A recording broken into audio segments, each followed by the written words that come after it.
السلام عليكم ورحمة الله وبركاته. كلنتي وعنا وناكسن مركلي فيديو سجل كادو لا سoctaan oo messenger lagu messenger soo dhawaada maalin wanaagsan habeen wanaagsan subax wanaagsan duhur wanaagsan kulli shay wanaagsan asxaabta soo dhawaada asxaabta oo jooga soo dhawaada dhamaantiin soo dhawaada dhamaantiin oo jecelahay insha Allah please channelka ku subscribe like share comment saxaabada la digada ma subscribe ku saareen oo like gareyn oo share gareyn dhamaantiin oo sidii dhamaantiin oo jecelahay insha Allah markale barnaamijka ila tale qaybihiisa kala إن شاء الله ما أنتوا هي لسه قارتي لا تلي وير لقوم يعبون مصطفى وحير السلام عليكم والسلام ولا شيء وكخاض ولا كيف عليكم السلام وحير ولا شيء وحان ربع أهلني هي ستين هذه قلت تلي ستة سؤال بروبلم أدوين ويجهسته لأنك نلشة هذه إذا ما أمد الصومالية أنك جبهنا هاي طلب ولا أرتنمو أوكي ولا كوكالة تلينا أنتوا إلهنا يقرتي إن شاء الله أنا جاي الصوماليين با وحير وحن كنا ولا هاي ويري dalka Belgiumka wuxuu waxaan ku noolahay dalka Belgiumka waxaan soo galay 2011 ilaa hadda waxaan ku noolahay Belgiumka wuxuu markaan soo galay muddo kadib markaan joogo dhowr sano waxaan guursaday gabar dhalatay dalka Belgiumka gabadhaasna waxay ii dhashay laba wiil markay ii dhashay gabadha waxaan ku heshiinay markaan isguursanayna inay soo islaanto laakiin markay uurka qaaday waxay ii sheegtay inaysan soo islaameynin haddii aan ku adadkeeyana ay iga tagi doonto aysan nolosheeda dambe aan ilmahayga dib u arki doonin wuxuu yiri sidii aan ku joogay way dhashay markay dhashay labadii wiil oo mataanaha ahaa baa haddana waxaan yiri walaalay macaan soo islaam because muslimnimadu waa shay qaali ah isla markii wuxuu iga diiday islaamnimadii sidii ayaan ku divorce gareysay aan ku kala tagnay muddo kadib waxaan guursaday buu yiri gabar Soomaali ah waliba ku jirta xeryaha qaxootiga ee dalka Kenya xiriir qaxootiga aan imay internet-kan iska baranay weeyo markii hore markaan is baranay kadib xiriir qaxootiga aan imay gabadhii baan guursaday markii aan guursaday reerkeeda waxay igu sheegeen inay tahay gabar aanan la guursanin aan waxna soo dhalin guurna aanan marin isla markii la igu mehriyay markaan aqal galnay waxaan ogaaday in aysan gabar ahayn oo hore loo soo guursaday isla markaan doodnay kadib waxay igu tiri ceebteyda astur ilaahay ceebtaada ha asturey anigana waan iska aamusay buu yiri waan laabtay buu yiri mudeer baan joogay bil baan joogay kadib waxaan ku laabtay dalkii aan ka imay wuxuu yiri markii aan baxay oo dhowr bilood maqanahay bay gabadhi ila soo hadashay buu yiri waxay igu tiri hambalyo waxaan ku leeyahay uur baan ku leeyahay aniga waan iska qaatay buu yiri markii aan qaatay waxaan ku iri buu yiri okay ilmihii bay dhashay ilmihii markii ay dhashay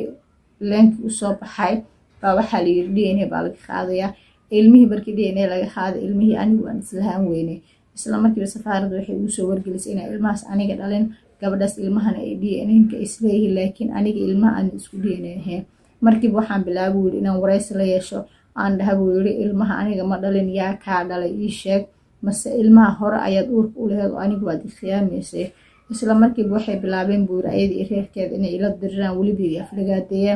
ay ii soo fadhiistaan buu yiri social media ay ka caayaan aniga sidii ayaan ku aamusay buu yiri gabadhii sidii ayaan maxaytood ku divorce gareeyay laakiin buu yiri dhibaato kale ayaa jirta taas oo ah isla markii hooyaday baa la wacay oo ku nool baadiyaha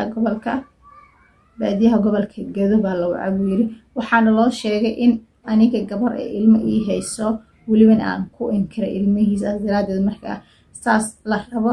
in ayada ay timaado ilmihiina ay la wareegto gabadhiina aysan rabin ilmo inay hayso hooyaday baa markay timi way soo wacday buu yiri intiisan imaan waxay dhahday buu yiri ilmahaagii yaraa baa la soo wacan doonayaa hayabaan dhahay buu yiri ilmaha aniga ma dhalin hooyo laakiin haddii aad jeclaysato inaad doontid waa ku kaligaa aniga ilmo aan dhalinna ma biilayo mana rabo mana raali ka noqonayo baan dhahay yiri isla markii wuxuu yiri hooyaday way baxday waxay tagtay xariiq qaxootiga ahaa hooyaday maalinta ay tagtay ayaa u dambeysay yiri dambe looma arkin maalmo kadib wuxuu yiri walaaladii baa soo waceen hooyo inay tagtay in kale wax ma ogtahay markii waxaan bilaabay inaan reerkeeda raadiyo markii aan raadiyo waxay igu jawaabtay buu yiri hooyada adiga baa waxa ka fakatay waxay dhahday buu yiri adiga baa waxa ka fakatay shabaqayga hooyadaan maanta waxay ku soo dhacday shabaqayga saas daraadeed marka hooyada meel ku moogo hooyada hana isoo weydiinin haddii aad rabtid hooyada in aad wax ka ogaatid arrimaheedana waa in aniga wax kasta aan ku raado exact aad dhahdid oo aad ii aqbashid waxaan dhahay buu yiri hooyadii hal mar ila hadal si laakiin waxay dhahday wiri wax kasta waa inaad aqbal dhahdid oo soo gashid oo dadka xaafada dhan ayagoo ku maqlay aad dhahdid ilmahaas anigaa dhalay oo waxa aan sheegay marka hore been baan sheegay laakiin sida xaqiiqda anagaa dhalay inaa dhahayd. wuxuu yiri way igu adkaatay buu yiri markii aan soo baaray oo wax kasta aan soo ogaadan waxaa ii soo baxday buu yiri gabadha in markeeda hore ay ahayd yiri gabdhaha tuugada ah weliba jirkooda ka ganacsado aysan lahayn wax yacni sharci ah oo wax u degsanba. markiiba waxaan bilaabay odayaal baan diray hooyadii waa la raadiyey muddo kadib hooyadii baa lasoo helay sidii baa lagu soo bixiyey hooyadii ka muuqato duruuf iyo daal iyo dhibaato fara badan sidii ayaa lagu soo bixiyey buu yiri hooyadii waxay dhahday buu yiri ama duca ama habaar haddii aad ducadeeda rabtid gabadhaas soo wad waa inaad keentid dalka aad ku nooshahay ilmaha haba wadin baad daartid laakiin gabadha wad. way igu adkaatay buu yiri ma garanay hooyadii wax lagu sameeyey hooyadii waxay bilowday buu yiri inay goyso weliba ee xiriirkeyga iyo hadalkeyga dhan ay goyso hooyadii ay lama soo hadasho ima soo raadiso ima soo xiriiriso markii aan waco oo xiriiriyeen waxay igu jawaabtaa nin ilmihiis inkaray ma rabo. hooyaday si kasta aan u tusiyo cadeymihii ilmaha inaan aniga dhalin weliba iyada ii cadeys inaan aniga dhalin oo ii tiri adiga ma dhalin laakiin qasab ayaad ku wadaysaana waan tusay buu yiri saasay tahay hooyaday way ii diidan tahay buu yiri in ay aqbasho hooyanimo iyo ay tusto jacaylkii waalidnimada. saas daraadeed Soomaali Maxamed waxaan ka rabaa buu yiri in aad ii soo duceysaan in ilaahay xaqayga gabadhaas ka soo saaro because waalidkayga igu dirtay buu yiri weliba waalidkay weligiis hooyo weligeed ima aysan habaarin laakiin hadda way i habaartay bilii Soomaaliya ii soo duceeya maxaase ka yeelaa arrinta ilmahaas yar ee aanan dhalin ee rakaatada la iga dhigay in aan dhalay aniga weliba la igu xukumayo in hooyada ay igu xukumayso in gabadhi aan wado ilmahan aan bil u saaro meel ilaa ay ka qaangaarayo. Soomaali Maxamed waxaan ka codsanay inaad ila soo talisaan si walaaltinimo ah waxaan ahay qof u dhiban taladiina. waa idin salaamaya walaalkay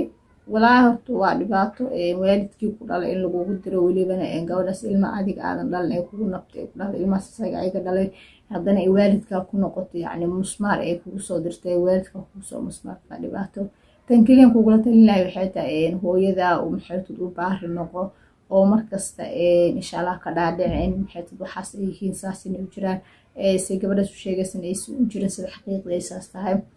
haddii ay ku dhahdo macnaheed ilaa wad hadda ma ahan waa wada iska dheh hooyada la heshiye gabadhan insha Allah